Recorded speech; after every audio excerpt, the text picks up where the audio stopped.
Hi everyone, welcome back to this channel. So in today's tutorial, we will see how can you fix your Owlet Sock not pairing with base station. So here's a fixed guide for your repair, reset base and Wi-Fi. Firstly, you need to make sure the sock is charged. Place the sock sensor on the charging dock. Allow it to charge for at least 20 minutes. Check that the charging indicator shows it is receiving power.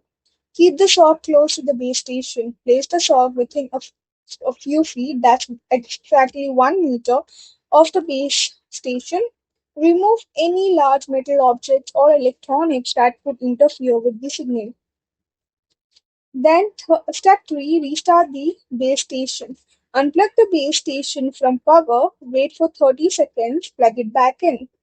Wait until the status light becomes stable before trying to repair again.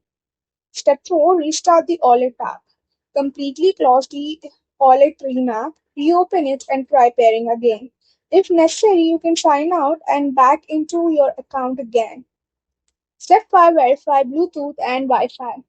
Turn Bluetooth on. Ensure location permission is enabled if prompted for Android.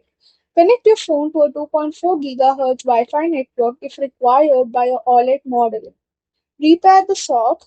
Open the Owlet Dream app. Go to your settings. Remove or forget the existing sock if the option is available.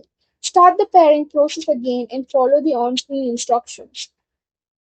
Update the app and firmware. Install the latest version of the OLED Dream app from your device app store. If the app detects a firmware update for the base station or sock, install it before pairing again. Next, you need to factory reset the base station. If none of the above works, perform a factory reset by following the instructions for your specific OLED model in the app or user guide. You will need to set up the base station again afterwards. That's all for the video. Thank you for watching. Don't forget to like, share, comment, and also do hit the subscribe button.